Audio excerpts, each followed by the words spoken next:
Jangankan 332 purnawirawan, ada jenderal dan petek bengek, 1000 purnawirawan, 1 juta purnawirawan pun tidak bisa melengsarkan Gibran Rakabuming Raka sebagai wakil presiden Republik Indonesia yang dipilih langsung oleh rakyat Indonesia. Ingat para purnawirawan, kalian itu tidak dipilih oleh rakyat.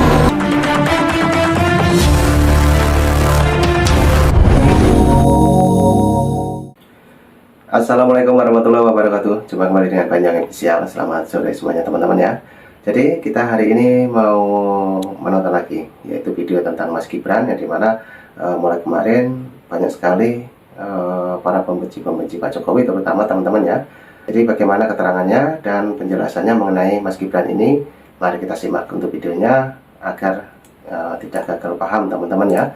Dan nanti juga ada keterangan ataupun penjelasan dari Mbak DJ anak jenderal.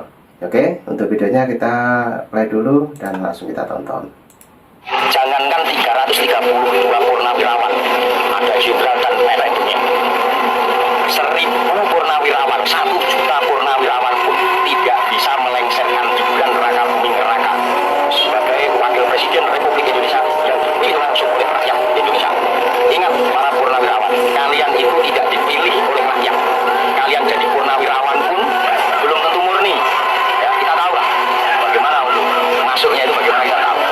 Ingat, Prabowo Subianto tanpa Gibran Rakabuming Raka tidak mungkin terpilih sebagai presiden Republik Indonesia.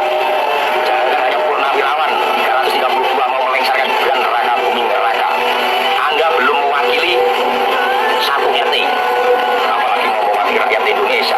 Maka ayolah kita dukung program-program Presiden Pak Prabowo Subianto ini. Jalan biarkan. Tolonglah, ayo kita sama-sama menjaga NKRI ini menjadi damai. Ya, sehubungan dengan surat usulan ya atau saran-saran dari Forum Purnawirawan TNI ya, yang isinya 8 poin ya, 8 butir itu ya gitu. Nah, saya tentu akan menyampaikan apa yang tadi ya telah dibicarakan dengan Presiden dan akan saya sampaikan kepada saudara-saudara sekalian ya. Memang saran itu disampaikan oleh forum para purnawirawan TNI ya, para jenderal, para kolonel ya, ditandatangani ya, disampaikan secara terbuka, betul kan? Terbuka, secara meluas ya. Nah, di sini tentunya Presiden memang menghormati dan memahami ya pikiran-pikiran itu. Karena kita tahu beliau dan para purnawirawan satu alma mater ya, satu perjuangan, satu pengabdian, dan tentu punya sikap moral yang sama ya dengan jiwa sabta marga ya dan sebuah prajurit itu ya. Oleh karena itu beliau memahami itu ya. Namun tentunya Presiden sebagai kepala negara, kepala pemerintahan, Panglima tertinggi TNI tidak bisa serta-merta menjawab itu ya. Nah, spontan menjawab tidak bisa karena apa? Beberapa alasan ya. Yang pertama, kan beliau perlu mempelajari dulu ya isi dari statement itu, isi dari usulan-usulan itu. Dipelajari satu persatu karena itu masalah-masalah yang tidak ringan ya, masalah yang sangat fundamental ya. Lalu beliau juga kita lihat bahwa Presiden walaupun sebagai kepala negara, kepala pemerintahan ya, juga Panglima tertinggi TNI ya, istilahnya ya mempunyai kekuasaan yang tak terbatas ya. Artinya kekuasaan beliau, kewenangan dia terbatas juga ya. Dalam negara yang kita menganut res politika, ada pemisahan antara ya eksekutif, legislatif dan yudikatif, tidak bisa saling mencampuri di situ. Maka usulan-usulan yang ya bukan bidangnya Presiden, bukan domain Presiden, tentu ya Presiden tidak akan ya menjawab atau merespon itu ya. Nah, lalu yang ketiga, kebijakan presiden atau keputusan presiden atau arahan presiden ya tidak semata-mata ya muncul dari satu sumber. Ya. Presiden mendengarkan, tapi tidak hanya satu sumber kemudian presiden mengambil keputusan, mengambil kebijakan. Harus banyak sumber-sumber lain yang beliau dengarkan. Juga beliau mengambil keputusan bukan hanya fokus pada satu bidang, banyak bidang-bidang lain yang harus dipertimbangkan presiden sebelum mengambil keputusan. Nah, dengan demikian maka kalau ada anggapan bahwa presiden tidak merespon, bukan seperti itu ya. Presiden dia telah menjelaskan seperti itu. Oleh karena itu beliau berpesan tadi kepada saya agar disampaikan kepada masyarakat ya agar tidak ikut berpolemik masalah ini ya, tidak ikut menyikapi pro dan kontra ya, karena hanya akan menimbulkan kegaduhan ya, yang akan mengganggu kebersamaan kita, keharmonisan kita sebagai bangsa. Ia dipilih secara sah, dan kalau Anda tidak terima, silakan protes. Tapi jangan minta dia dicopot, karena kalau itu logikanya maka demokrasi bukan lagi dipimpin oleh rakyat, tapi oleh orang-orang yang tidak terpilih, tidak ditunjuk, tidak dipilih siapa-siapa, tapi merasa paling pantas. Gibran tidak sempurna, tapi ia tidak sedang menipu siapapun. Yang menipu justru mereka yang menjual moral, tapi sebenarnya cuma menjual nostalgia kekuasaan. Pak Prabowo, bila suara ini sampai ke Anda, jangan goyah, jangan dikendalikan oleh suara dari masa lalu. Kemenangan Bapak adalah kemenangan untuk masa depan. Dan masa depan itu sedang dibentuk dengan segala tarik-menarik yang ada. Tapi yang pasti, Gibran adalah pilihan Anda. Dan pemimpin sejati tidak membuang anak panah yang sudah dilepaskan hanya karena ada suara gaduh dari belakang. Gibran bukan ban serep, ia adalah bagian dari keputusan sejarah. Dan sejarah tak bisa dihapus hanya karena seseorang tidak dapat posisi yang diinginkan. Mereka bukan pembela konstitusi, mereka bukan penyelamat negara. Mereka adalah elit tua yang sedang panik kehilangan panggung. Dan mereka berteriak karena mereka tahu masa mereka sudah habis. Gibran tidak sempurna, tapi ia sah. Dan karena ia sah, maka ia harus dijaga, bukan diganggu. Ia harus dikritik, tapi bukan dijatuhkan. Ia harus diawasi, bukan dikudeta. Kalau narasi ini masuk akal bagi Anda, maka tugas kita semua adalah satu. Jagalah demokrasi, bukan jagalah gengsi. Kita harus mulai menyebut mereka dengan jelas. Golongan sakit hati. Ya, ini bukan fitnah, ini fakta. Buktinya jelas, mereka baru muncul setelah nama-nama kabinet tidak memuat nama mereka. Mereka baru bicara tentang pelanggaran konstitusi setelah mereka tidak dapat posisi. Coba tanya balik ke mereka. Kalau waktu itu Gibran kalah, apakah mereka akan ribut seperti ini? Jawabannya, tidak. Mereka akan tepuk tangan, pura-pura bijak, lalu bilang rakyat sudah menentukan. Tapi karena mereka kalah dan tidak ikut dihitung, barulah keluar narasi seolah-olah ini krisis moral nasional. Padahal ini cuma krisis personal. Krisis identitas elit lama yang kaget melihat generasi baru naik ke atas tanpa perlu izin dari mereka.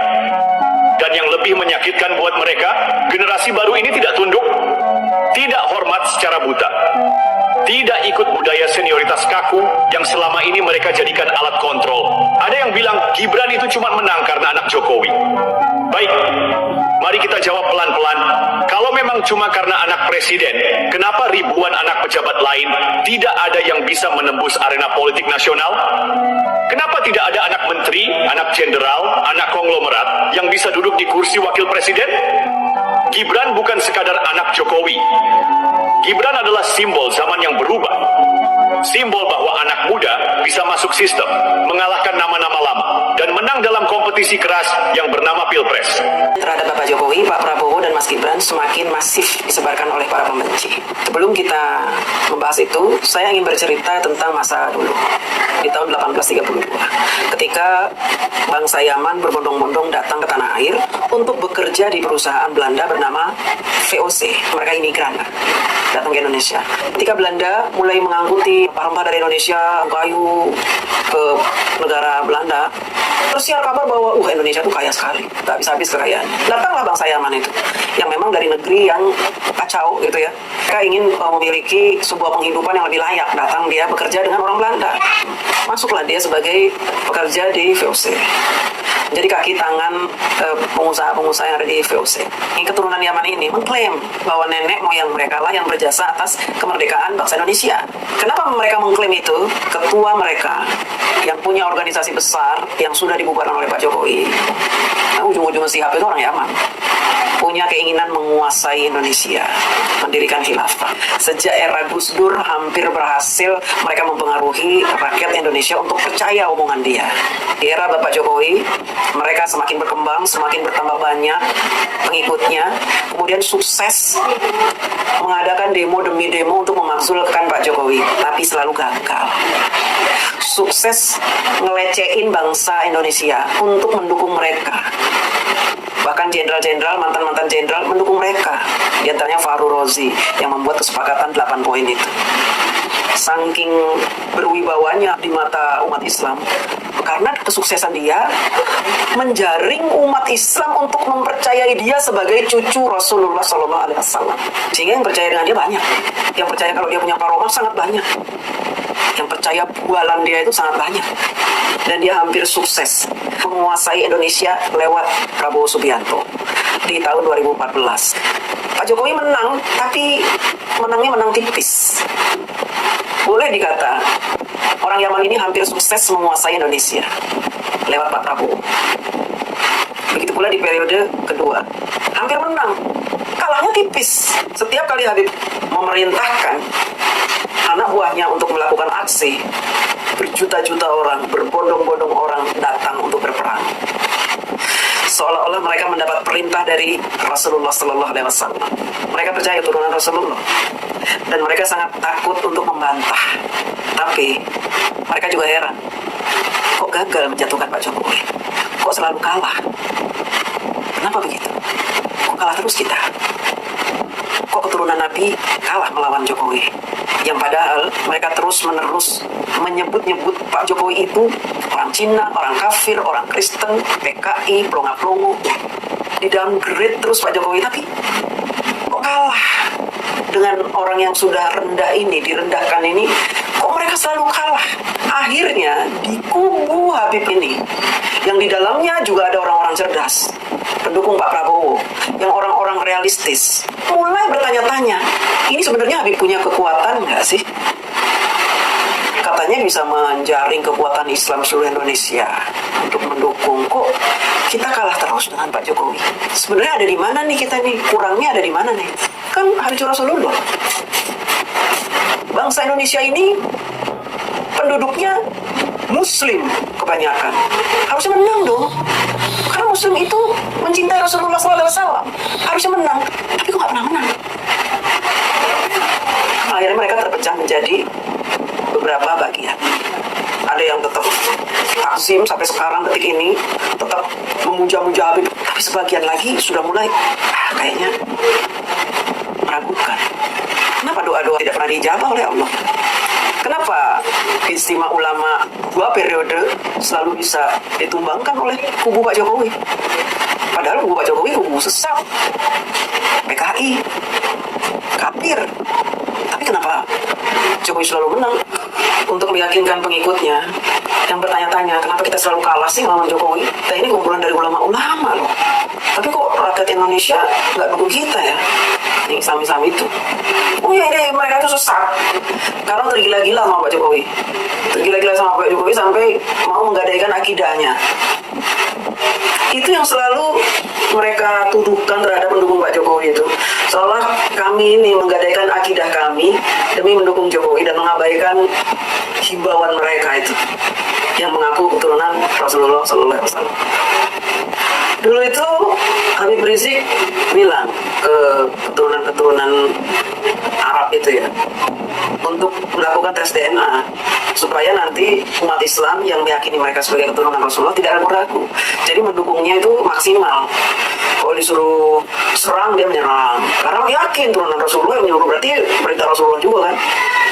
Tahu sendiri kan kalau orang sudah fanatik dengan agama Islam itu, apapun yang dikatakan oleh keturunan Rasulullah itu udah pasti apa yang diucapkan oleh Rasulullah, samina wa ta'na begitu. Makanya Habib Rizik meminta kepada seluruh turunan Arab itu yang dihabib-habibkan itu untuk membuat sertifikat kehabiban. Bahkan diminta untuk kalau perlu lu tes DNA supaya umat Islam yakin bahwa lu itu memang cucunya Rasulullah SAW, untuk menunjukkan kekuatan mereka yang semakin powerful katanya itu. Mereka mengajak Anies Baswedan untuk melawan Ahok di Pilgub tahun 2017. Kalau cuma Jakarta, udah pasti menang lah kita. Kita kuasai Jakarta dulu. Jakarta bisa kita kuasai, setelah itu kita kuasai Indonesia. Anies menang dengan berbagai cara, meskipun dengan menjual ayat dan mayat. Masih ingat ya? Nggak perlu saya bahas lagi lah itu. Ya, sampai akhirnya Pak Ahok dikriminalisasi, di penjara. Tetapi di periode kedua Pilpres mereka kalah, walaupun kalah tipis. Nah kemudian ketika Bapak Jokowi merangkul Bapak Prabowo, ini adalah strategi brilian seorang Joko Widodo, yang memang pada dasarnya Pak Jokowi ini adalah orang yang tahu terima kasih, dan Pak Jokowi juga mengetahui posisi organisasi Islam ini di Indonesia seperti apa. Bahkan Pak Jokowi tahu bahwa mereka punya kekuatan di luar negeri, di beberapa negara. Punya hacker-hacker, ahli-ahli IT yang disebar di beberapa negara untuk menyebarkan berita-berita kebencian. Pak Jokowi tidak mau gegabah membiarkan organisasi Arab ini mempengaruhi pikiran rakyat Indonesia. Pak Jokowi harus merangkul seseorang yang pernah berjasa dalam hidup Pak Jokowi ketika beliau menjadi wali kota dan gubernur, yang dimanfaatkan oleh komunitas Arab ini untuk membuat kacau Indonesia dan mengganggu pemerintahan Bapak Jokowi. Orang-orang Arab ini terlalu berisik. Pak Jokowi sudah tahu juga Pak Prabowo ini orang paling ikhlas dan legowo, dan selama ini Pak Prabowo ini dimanfaatkan oleh mereka itu. Ketika Pak Prabowo mau bergabung, Pak Jokowi juga tahu bakalan nanti ada sebagian pengikut dia yang akan mencela, nggak lagi mendukung Pak Jokowi. Itu sudah risiko, tidak apa-apa. Pak Jokowi pikir orang yang mendukung Pak Jokowi yang nanti bakalan mencela mungkin tidak terlalu signifikan lah membuat kekacauan di negara ini. Pak Jokowi pikir begitu, ya. Masuklah Pak Prabowo ke dalam lingkungan istana dan menjadi bagian dari pemerintahan yang ikut membangun Indonesia. Dan ternyata Pak Prabowo tidak seperti yang digambarkan orang-orang. Pak Prabowo sungguh luar biasa, cintanya terhadap bangsa ini sudah tidak main-main lagi. Cintanya sudah mentok, benar-benar cinta terhadap bangsa ini, sehingga beliau rela mengorbankan apa saja asalkan bangsa ini bisa sejahtera. Apa yang terjadi dengan bangsa Arab ini, klan-klan Yaman ini? Mereka mulai putus asa karena organisasi mereka akhirnya dibubarkan. Yang pertama HTI, kemudian FPI dibubarkan. Putus asa. Setelah HTI dan FPI dibubarkan, anggota-anggotanya banyak yang insaf. Mereka akhirnya kocar-kacir. Sebagian insaf, sebagian masih ngotot, dendam. Dendamnya kepada siapa Pak Prabowo? Tidak, dendamnya kepada Bapak Jokowi. Makanya mereka selalu ingin memecah belah antara Pak Jokowi dengan Pak Prabowo dengan isu-isu itu. Jadi kalau ada isu adu domba itu pasti dari klannya orang Yaman. Ambisi mereka untuk menguasai Indonesia ini sudah hampir menurun. Organisasi ini sudah dibubarkan, kekuatan juga sudah melemah. Tapi semangat untuk membalas dendam masih terus membara. Akhirnya apa? Mereka menggunakan orang-orang yang sakit hati terhadap Bapak Jokowi untuk bergabung dan sama-sama berjuang merebut kembali kekuatan agar mereka bisa mempengaruhi rakyat Indonesia untuk mendukung mereka. Saat ini. Nah, oke teman-teman, itulah tadi penjelasan dari Mbak DJ Anna Jenderal, yang dimana penjelasan tadi juga panjang lebar mengenai Purnawirawan Jenderal TNI. Itu banyak sekali yang menghujat ataupun pengen sekali mencopot wapres kita, yaitu Mas Gibran Rakabuming Raka. Nah, namun sudah dijelaskan oleh Mbak DJ tadi, karena selama ini juga Bapak Jokowi ataupun keluarga Bapak Jokowi selalu dibenci oleh para orang-orang Yaman, teman-teman. Nah, oke, dari video itu kita ambil hikmahnya, dan mungkin teman-teman yang mau berkomentar silahkan tulis di komentar saya. Dan itulah tadi penjelasan dari Mbak DJ Anak Jenderal. Oke, jadi ambil hikmahnya, sehat selalu, salam buat warga. Assalamualaikum warahmatullahi wabarakatuh. Sampai jumpa. Thank you.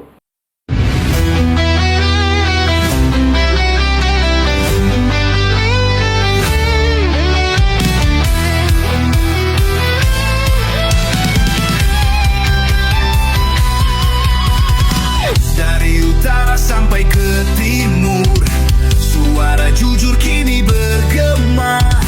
Bukan cuma cari viewer, tapi kebenaran yang utama. Opung Parbelat kasih fakta, Agri Fanani pun semua nyata. Vicky Himpong jangan lupa, Blacker Majenang pencipta lagunya. Kami adalah YouTuber Nusantara, bersatu untuk lawan hoax bersamaan. Dan gentar terus berkabar untuk bangsa demi masa depan Indonesia. Banyuwangi official ayo maju, AR mah menebak ilmu. Farm Project Sirait Media, kebenaran selalu juaranya. Rainaldo Bastanto bicara tegas, Rainaldi SB tak pernah lepas. Moto B kreatif penuh ide cerdas, karena update info paling jelas. Bukan sensasi, bukan tipu daya, kami berdiri untuk berita nyata. Rakyat butuh cahaya, dan kamilah yang pertama. Oh, kami adalah YouTuber Nusantara, bersatu untuk lawan hoax bersamaan. Tak gentar terus berkabar untuk bangsa demi masa depan Indonesia. Bersama rakyat kita kuat, saring dulu sebelum sebar. Cinta damai benci hoax, kami YouTuber cinta Indonesia.